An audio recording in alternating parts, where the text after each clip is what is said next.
great crocodile, a descendant of the dinosaur, is making a rapid comeback from the edge of extinction. He's returning to old river haunts alongside man's expanding development. Exists between man and croc. He appears to threaten our enjoyment of the waterways. Few people show concern for the crocodile's right to live.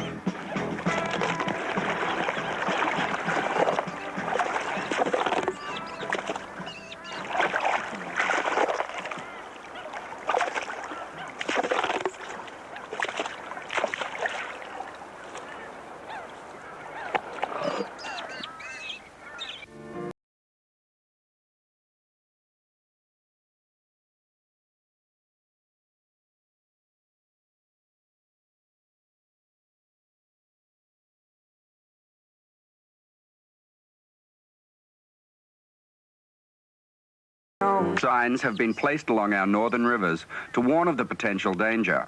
Many are stolen as souvenirs, for the crocodile's return is yet a novelty.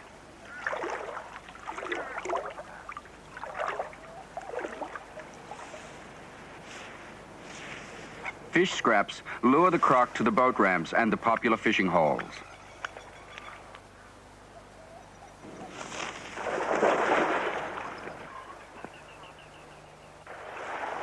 The protection afforded them in 1974 is why there are so many crocodiles around today. The new generations have no cause to fear man. Lurking in any peaceful lagoon, the crocodile is less fearful, but still a foe.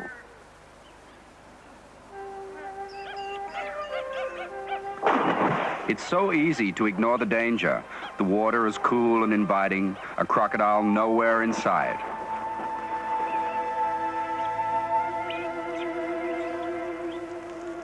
Four-wheel drive safaris have opened up the vast wilderness areas of Cape York Peninsula and Arnhem Land. It's a wild and adventurous country. Old-timers never make it a habit to fish or swim in the same place every time. They warn that a crocodile may watch you the first day, come closer on the second, and make up his mind on the third.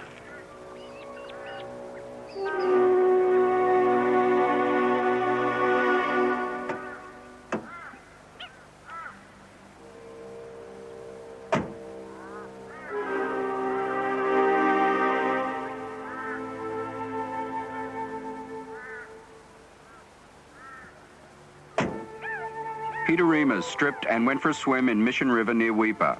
He often cooled off here after a pig hunt. He didn't notice the tracks of a large 5.7-meter crocodile leading to the water's edge.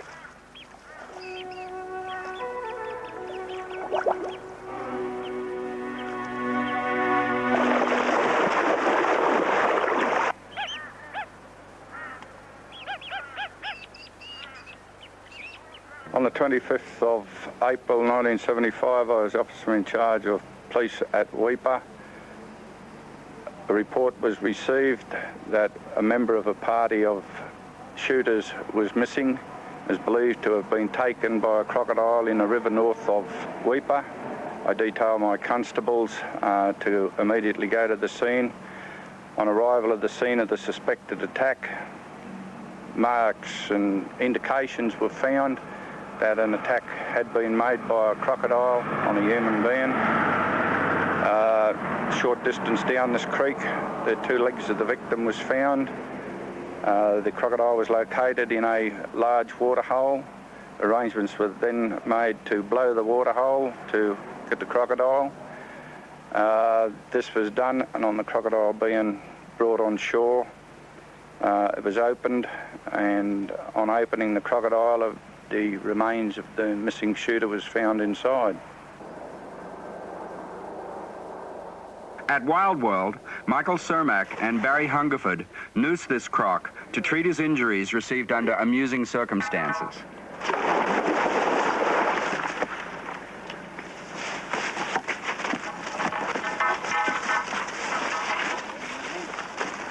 That one didn't hurt. This croc here actually has got a rather colourful past. We got him from, he got caught 2 blocks from the centre of the city in Cairns about a couple of months ago. Young chap was on his way home from a nightclub about 3 o'clock in the morning, and I'm not saying he's been drinking, but On his way home, he saw a crocodile in a gutter. Couldn't believe it. He thought he was having bad dreams, so he climbed down into a gutter and kicked it. Croc spun around and lashed on his trousers. It didn't bite him. He just shook his leg a little bit and let go. He was lucky too. He's a fair-sized crocodile. He would have given him a fairly good bite. It happened on the Friday the 13th too. But the funny part of it is these freshwater crocodiles, they don't live anywhere near Cairns. They don't come over the dividing range.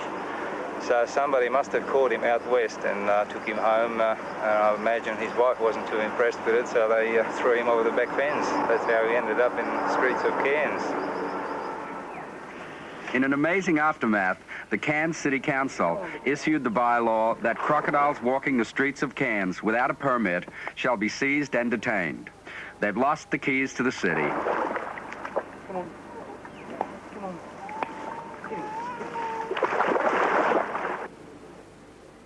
The Weeper attack was the first of 3 fatalities since their protection in 1974. This is a serious setback to the cause for their protection. Each attack raises a conflict of views. Well, as far as I'm concerned, there's no ifs or buts when it comes to crocodiles in areas where people live or use for recreation purposes. It's our responsibility as a government, and it's the responsibility of the people of Queensland to make sure that these areas are very safe for all concerned. So the principle that I've always adopted, that is where we have road crocodiles or crocodiles in areas that could be a danger to people, well then we must either trap them, snare them, or if this is impossible, then they will have to be destroyed. But the protection of people comes before the protection of crocodiles. The Wildlife Preservation Society recognises there is a real need to remove rogue crocodiles that are posing a threat to people. In those sort of situations, we think that the best policy is, in fact, to remove them either to crocodile parks or to more remote areas where they're not going to pose a danger. But in those remote areas, then I think that really it is up to people to come to terms with crocodiles. Even in the more close areas, such as the Daintree River, this is a crocodile habitat, and I think that people just have to learn what are the basic precautions to take in these areas. There have not been a lot of deaths due to crocodiles, and the precautions are really quite elementary. Crocodiles are part of nature, and I think it's up to people to adjust to crocodiles in those sort of areas. Tourism capitalizes on the croc. Coming up next on No Tears for the Crocodile. Enterprising Tim Howard offers a unique tourist attraction. He takes you on an adventure tour of the Daintree River in his Crocodile Express. Just keep nice and still. There you go. Now you just watch this fellow, the way he climbs out. Tremendous power of the tail. Very rarely see this.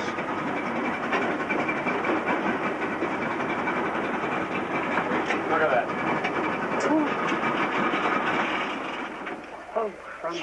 When you look at it, One of the few animals that's come all the way down from virtually prehistoric times with very little evolutionary change. Look at the weight of the tail. Gosh, you see that condition. Turn around and say good day to us. That's another big one. Good grief. Lovely colours on that one too. Beautiful bands of colour. You know, looking through the binoculars, it was so pretty. You can see the slide this one's made to the right when it went in the water. Yeah. Okay, well listen, I'm going to reverse again. Gentlemen up forward, hang on. If you go in there, you've got company. The tourists love this safe but thrilling encounter. The anticipation, the unexpected on every bend of the river.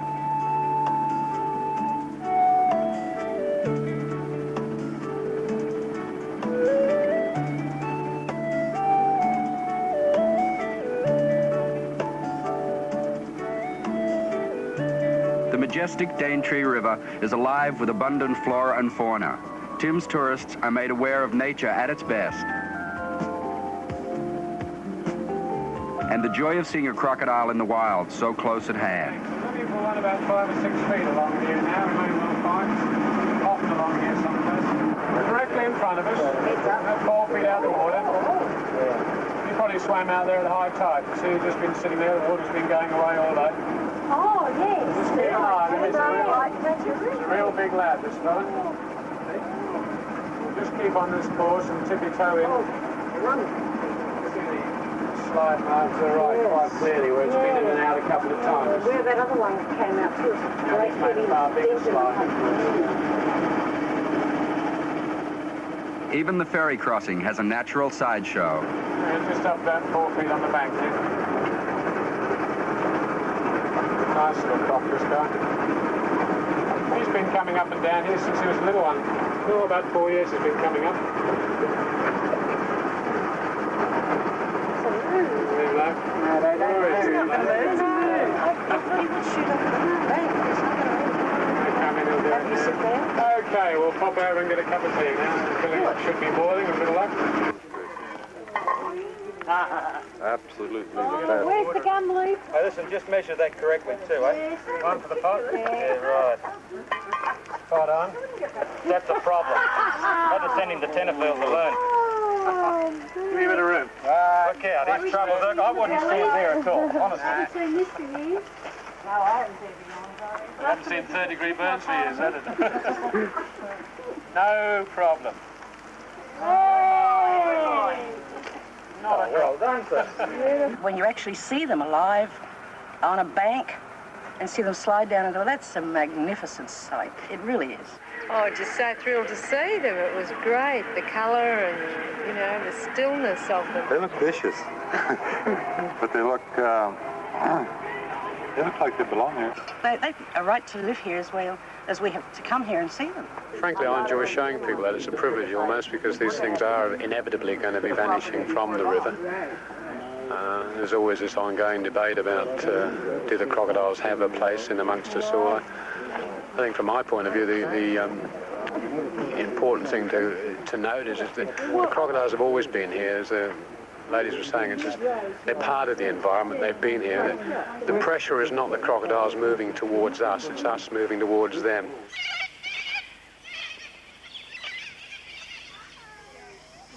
Next word is run.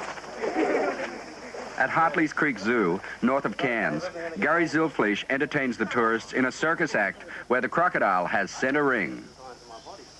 Where is he now? Yeah, he doesn't like me, by the way. Imagine why you can't see a crocodile in the wild.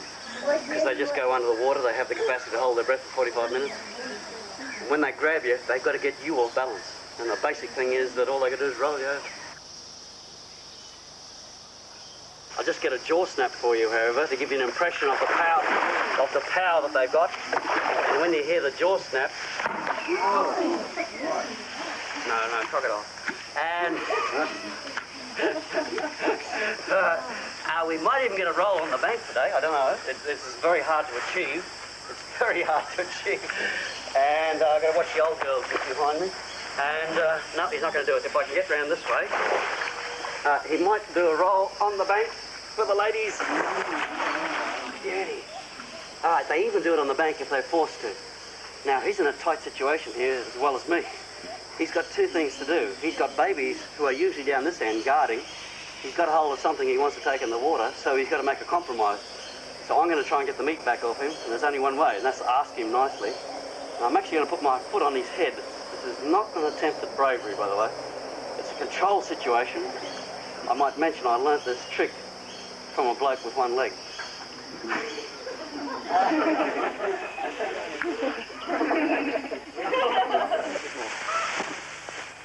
After the show is over, Gary has work to do caring for his crocs. The female must be restrained from defending her nest so Gary can check and see if she's laid her eggs.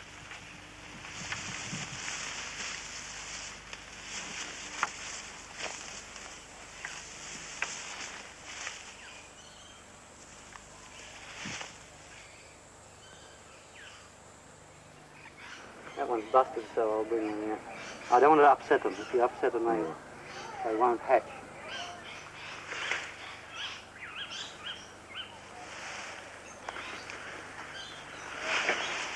Ben and Lynn confront feeding crocodiles in the Gulf River, next on No Tears for the Crocodile. The Gulf Rivers are an ideal location for Ben and Lynn in their search for the truth about crocodiles. They wish to judge the conflict in a fair perspective by learning more about the crocodile's natural behavior and the habitat in which they live.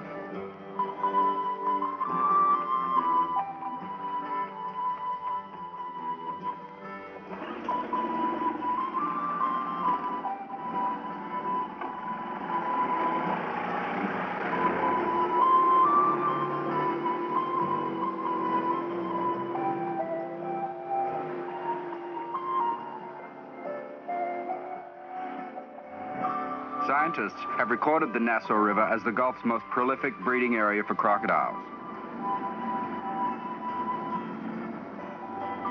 Their first sighting is where a croc lay in the mud just moments ago. It must have been a big one. The tracks attest to its size.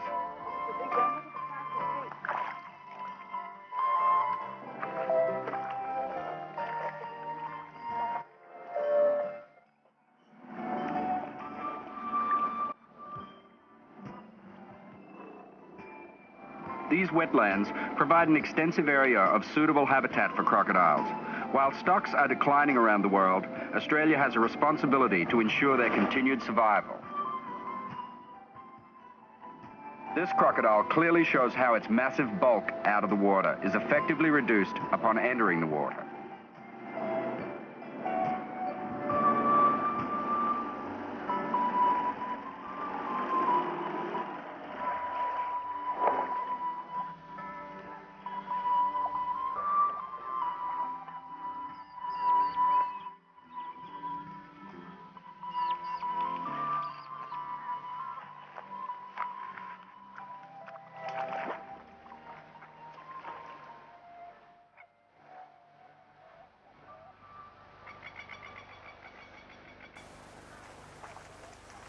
Exploring the Nassau River is like stepping back in time. Seems to be how all rivers were before the white man came. Crocodiles have a close relationship with dinosaurs. They are called archosaurs, the last of the ruling reptiles. They grow to a maximum of 7 meters, but a certain extinct form reached a massive 19 meters. That's bigger than the formidable Tyrannosaurus rex.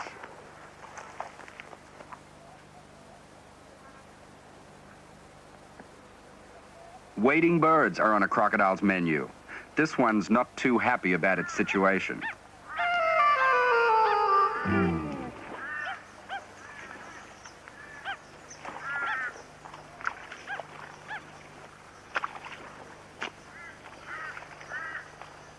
Well upriver, Ben and Lynn wander into a wilderness area of exotic flowers and prolific wildlife in the freshwater lagoons.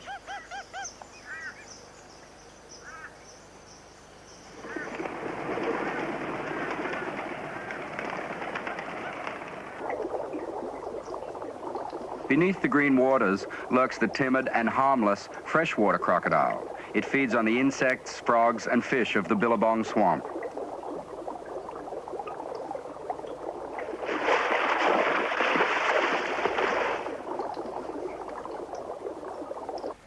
The Gulf waters are a bountiful provider for the crocodile and for Ben's crew from the Beaver. Here's one, Lynn.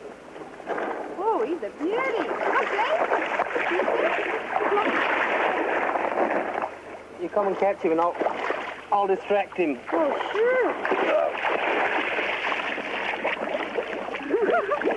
Bring him back this way. I'm trying. Oh, wow, where is he? Right.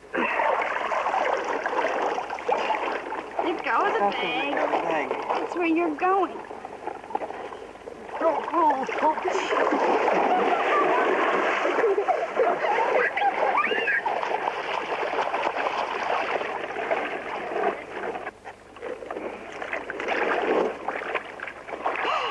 Oh, brave. That was hard, wasn't it, Dean? Let's go and see if we can find another one. Here he is. See him? A little shark. Oi! Oh, wait a minute. It's caught. Right. Keep pulling. Come on. Keep pulling.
A crocodile knocks this creature off its perch by thumping the base of the tree with its tail. Crocodiles require very little food because of their slow metabolic rate and their low energy expenditure. In the unspoilt Gulf, their diet is readily obtainable.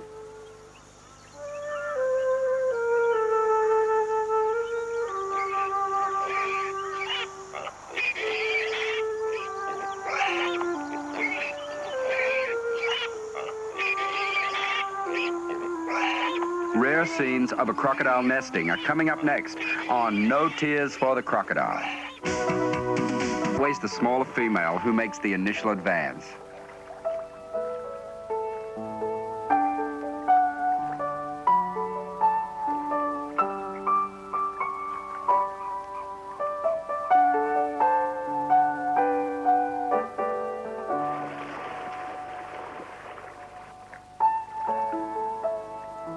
December storms herald the approach of the monsoonal rains.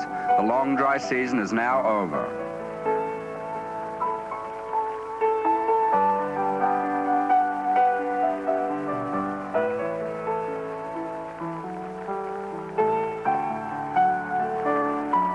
He's flicking his third eyelid, the clear membrane used to see underwater.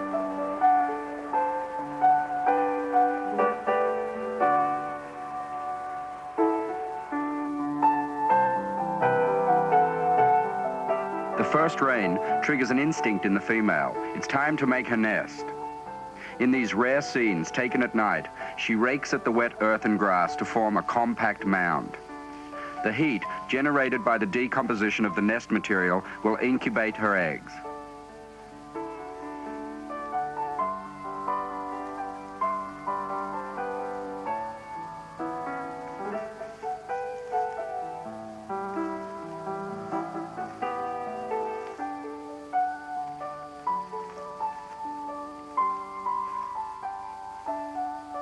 The egg laying is a private affair.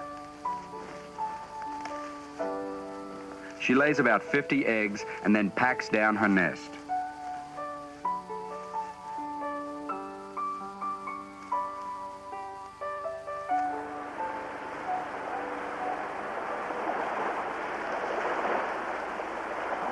The wet has begun. It will rain off and on for the next 3 months and change the Gulf River systems into vast lakes.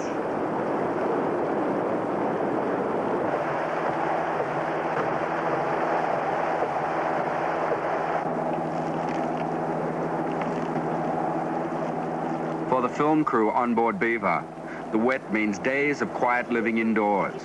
Or why not go out in the warm rain and enjoy it?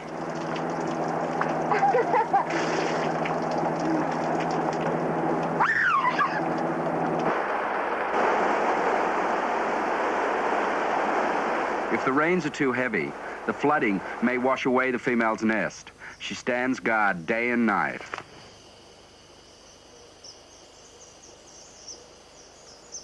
Many other creatures reproduce in the wet. These worms have no head or mouth. They're a spawn sac released by the adult during a precise phase of the moon. Their disintegration releases both egg and sperm to fertilize in the water.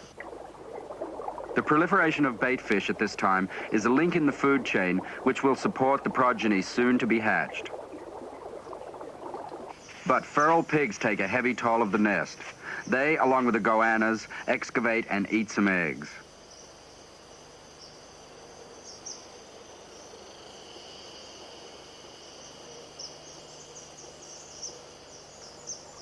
The female has been waiting and fasting for 80 days.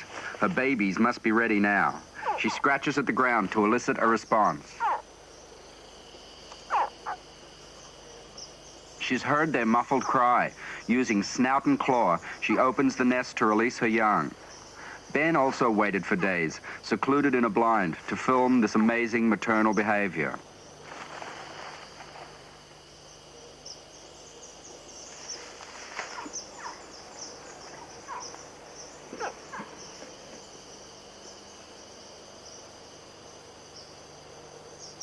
The babies crack the outer shell with a special tooth on the tip of the snout. The final escape is easier.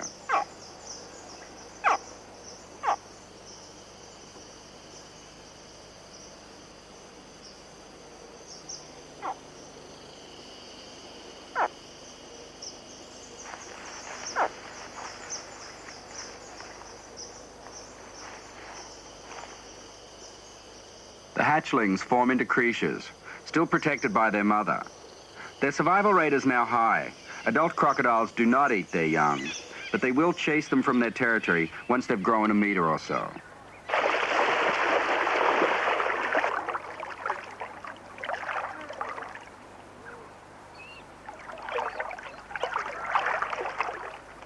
The tourists on the Crocodile Express felt the crocodile belonged here in the Daintree River. The conflict seems to exist because we are moving toward them. Homes and roads now encroach the riverbanks. The growing number of crocodiles have an uncertain future. One wrong move, an aggressive lunge at an annoying boat, and that crocodile will be classified a rogue, to be shot or captured for a zoo. A tranquil river with a lot of people and a lot of crocs, the peace is bound to be shattered soon.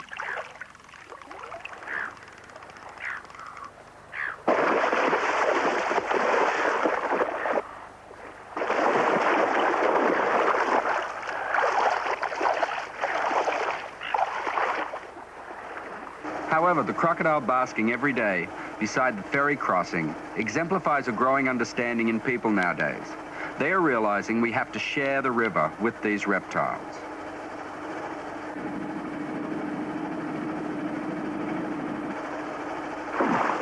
Blood brother to a crocodile is next on No Tears for the Crocodile. Have always revered the crocodile.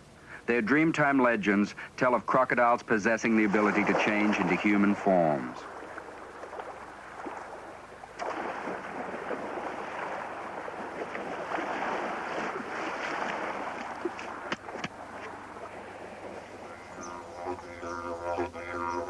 The old man's tribal scars are said to imitate the ridges on the hide of the crocodile. Ben was told a Dreamtime story to explain crocodile paintings found in a cave. We were looking for you all around. Don't get cranky. You must not get wild. You just lie down. White people were looking for you, and they speared you one duck. You came to this cave to hide in. It was big trouble.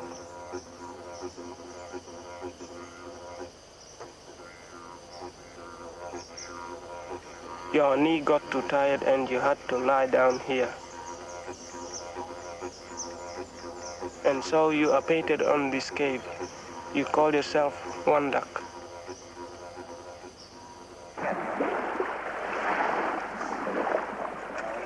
The Aborigines of Edward River prepare themselves for an important initiation. William Charlie, who owns this place, is about to become a blood brother to a crocodile.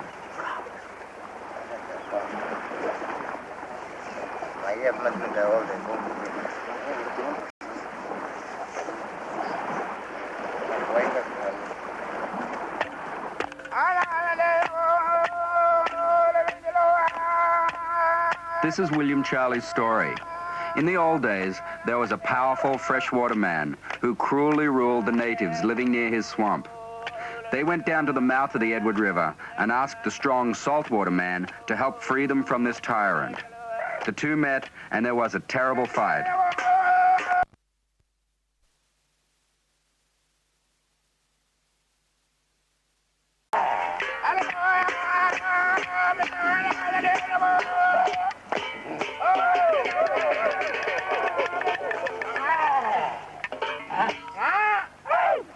The saltwater man won, but when he lay down to sleep, he was speared in the side. The chanting natives carried the wounded man to the mouth of the river, where he crawled to the water's edge. As he slid into the sea, he changed into a crocodile and swam away. William Charlie reenacts this legend using a young crocodile. Being a blood brother is important, for the legend says that crocodile became the guardian of the tribe.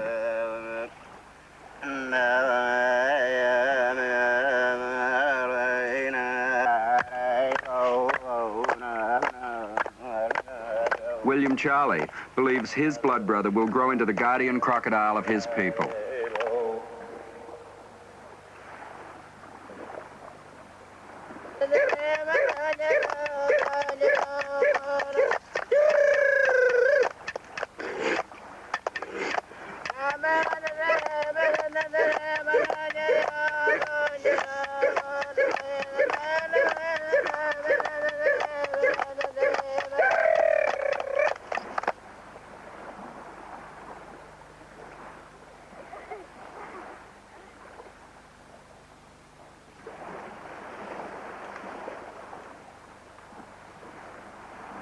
These people of the sea have little fear of the crocodile because they have found ways to live with it and to share the same food.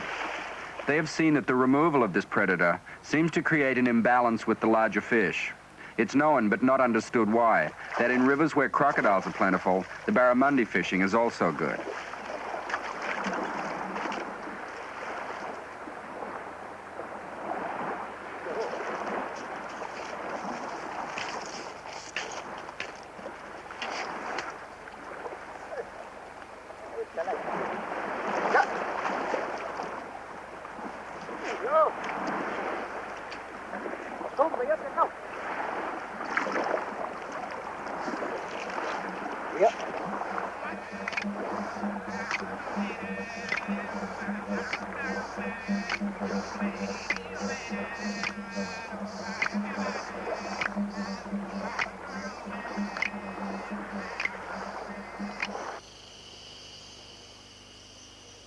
Lloyd Grigg once made his living by shooting and skinning crocs. His attitude is different today. Yes, around about 1950 to 54, two partners and myself came up north to shoot crocodiles, more or less as a sporting venture. But we started to get that many that it turned out to be a business venture. We used to shoot about 500 a season, mainly at night. In those days, it was cooler and easier to approach a crocodile by a spotlight. We used to shoot as many as 10 a night, which was adequate for skinning the next day and prepare your gear for the next night's shooting. I'd like to see the crocodile continue to be protected. I'm all for conservation up to a point. There are a few of the big man-eaters now starting to travel, and they're liable to be in any river along the Cape. I think these crocodiles should be snared and put into a zoo or a farm whereby the stock can be carried on. Come on, come on, come on. George Craig shot crocodiles by the hundreds and then changed to capturing them alive for his Green Island marine land. Oh boy. This reptile's 17 feet plus and was caught in the Fly River in 1967. It was a reputed man-eater, and when I did finally catch it, it was the people in the area were very relieved indeed. As far as I know, he's the largest in captivity in the world. To kill a croc means nothing to me. There again, if I keep a croc, even if I keep it for a day, I feel responsible for it, so I'd look after it, and it's okay. I'd feel completely different if I was killing furry animals or anything like that, buffalo, and I've killed a few of those in my time too. I used to just shoot one a week for food and bait, and it always used to upset me. A croc is different. He kills and he be killed or be killed. I don't know how to explain that one, but hey, hey, hey, hey, come on, come on, come on, up, come on. No crocodile is more bold than a nesting female. We see this happen next on No. Ranching crocodiles is a federal government project at Edward River to benefit the local Aborigines. Beneath these benign lagoon waters lurk 90 breeding females and 15 happy males. They show themselves every Thursday when the food truck moves in.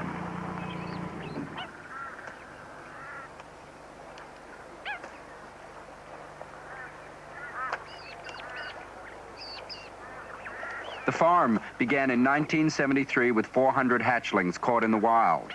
Today, the second generation, those which were bred on the farm, have now grown into mature breeders. They are not big eaters. These 105 large crocs consume only 400 kilos of meat each week.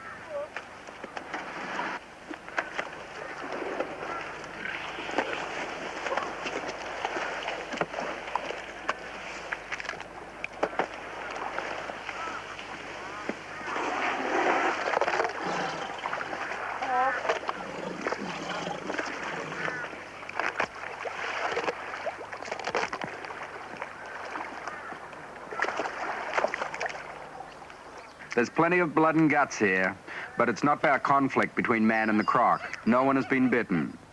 The workers show an incredible casualness towards these formidable animals. Come on. This is Don Morris, one of the two white overseers. Come on. Have a go. Come on, that's it.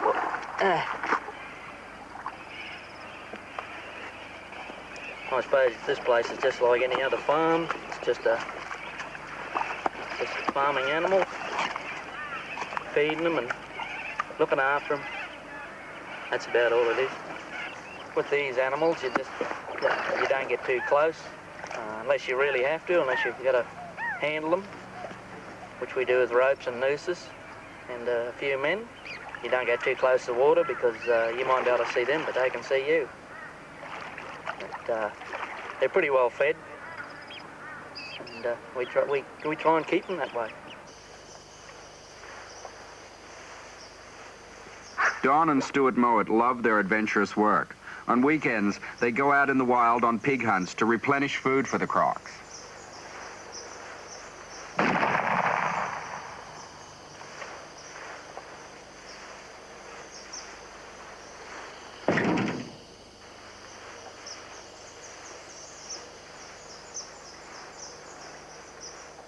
Every week, 24 wild pigs and several bullocks must be shot to feed the farm. The 10 Aboriginal workers spend hours every day cutting this up into edible pieces.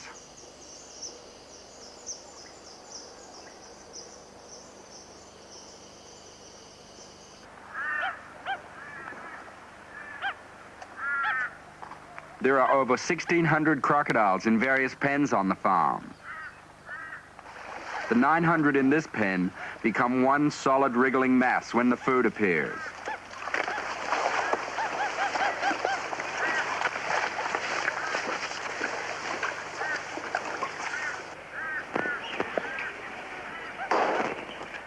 These are the skinners, 2-meter crocs, destined for adorning handbags and shoes.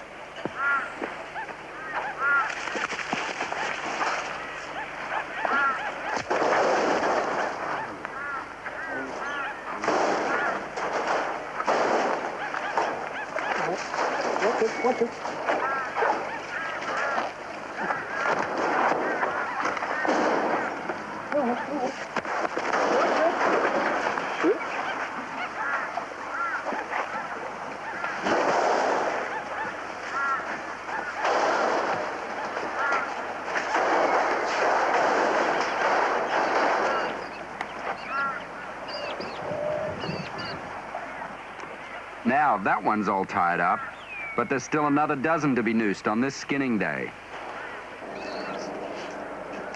It's a trial shipment, for the government is yet to grant an export license. This skin is worth $130, a viable export industry for the Aborigines.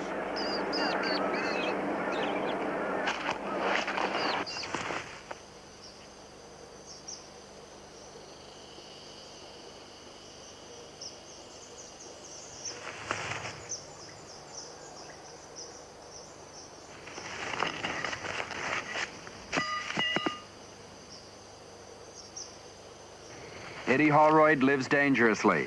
His job is to remove the nesting female so that Don can check if she's laid her eggs.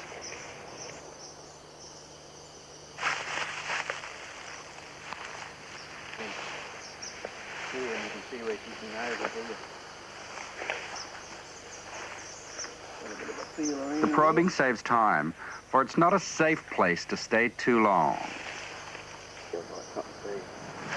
Anyway, I'm going to peek in here and have a bit of a look. Oh, yeah?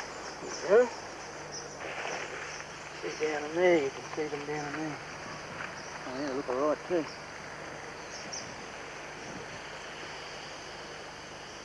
Yeah. All right. Hey, look out, there she comes. Oh, well, we'll have to come back after and get that.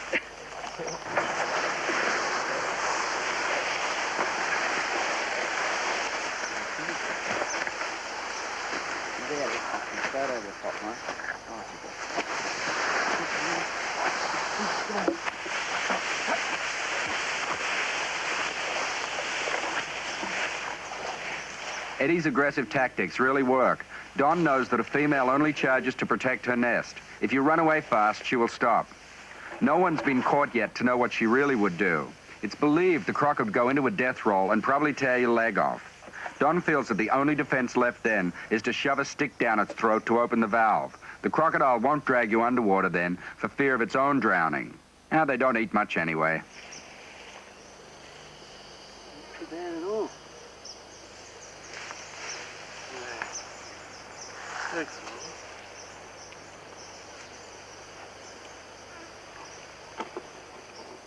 The nest has produced 52 eggs. That's about the average.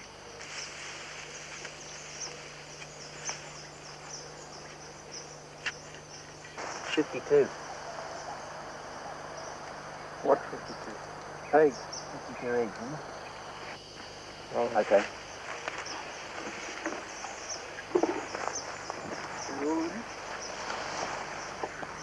Yeah.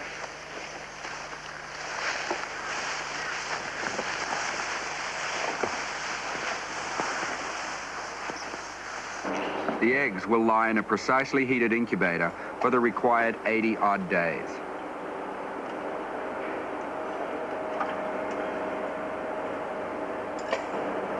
Don's tapping simulates the mother's scratching signal we saw earlier. Start pushing away out.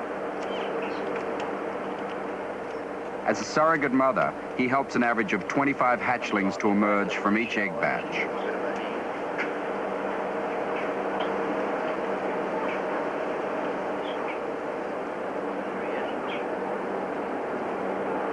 Come on here. Oops, there he comes. He's coming whether we like it or not. 1,000 have been hatched this year. 2,000 more are expected next year. The farm population is rapidly multiplying. After 3 weeks of settling down, the newborn are measured and tagged. 315.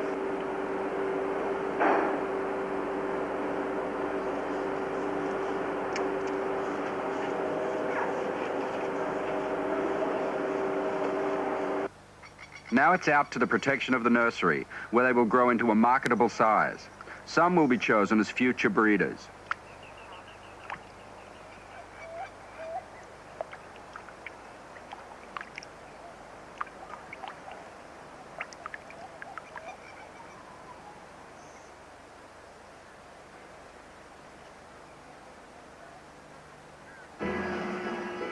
On Ben and Lynn's long stay in the Gulf, their floating home lay right among the crocs. Beaver's lamps spotlight the red glow of many eyes watching them at night.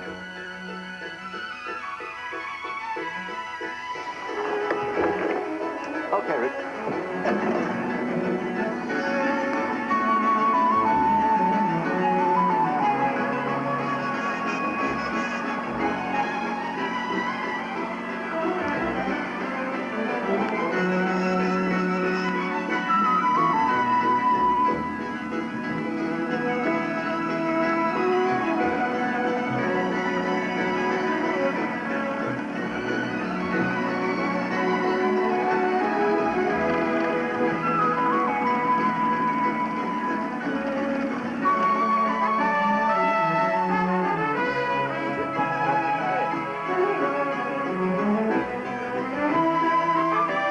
Conflict does exist because we have infiltrated the crocodile's habitat. The problem can only get worse unless we understand his role and are prepared to share the rivers with him. He's not really a threat. Attacks are still rare. The ultimate value of the crocodile lies not in its belly hide nor as a tourist attraction, but simply because he is a crocodile, big and ancient and grotesquely magnificent.